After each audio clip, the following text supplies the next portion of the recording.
get cooking with Chef Diego from Taco Guild for this first shrimp dish. What do I need for this? So we need a shrimp and then chorizo.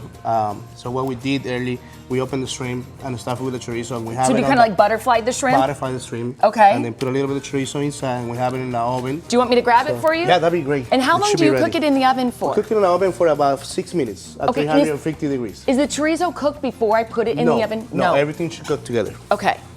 So we and then what we're shrimp. gonna do, we're gonna make the sauce that's gonna go on top of this. And for that, we have some onions, garlic, tomato, and a jalapeno. We're just gonna pour it on the sauce. Nice sizzle. And as we're making this, I mean, with Taco Guild, for people who aren't familiar with it, it's what, a 125-year-old historic church that was turned into the restaurant? Yeah, yeah. And where are you located at? We are located on the corner of Osborne and 7th Street. Okay. So right now we just have some habanero butter. So it's habanero and butter. What's the level of spice here we're talking, Diego? We're talking about 6, 7. Oh, all right. He likes it spicy. Some lemon. Wow, the smell is incredible. We gotta finish it with wine and let this reduce for a little bit. And just kind of a white wine? White wine. Yeah, okay. White wine. While this is reducing, we're gonna. Diego, you're 6 or 7's like my 9 or 10. You okay? Yeah, I'm good. I'm still standing. All right. Still standing with So you. we're But gonna put man, that smells incredible. We're gonna put the shrimps over here. And for these, do you want to get a big size shrimp, right? Yeah. So about 25 to 30 is called. So 25 to 30 per pound. Got it. And this sauce is ready to go. So what we're just gonna do is pour it on top.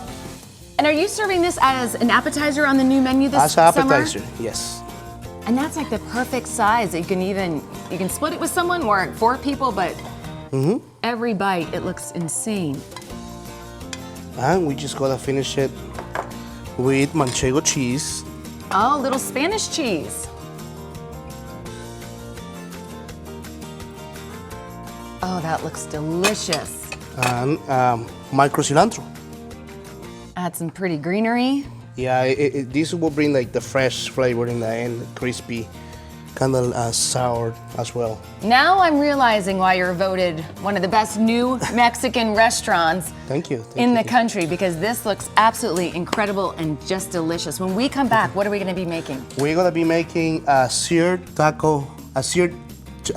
breast taco. Okay, and what's the spice level on that, so I'm ready? That's not spicy at all. Okay. Diego, thank you so much. And if you want any of these recipes, you can just head to our website. If you want to crunch on your own recipe, just head to our website. We'll have all the information there.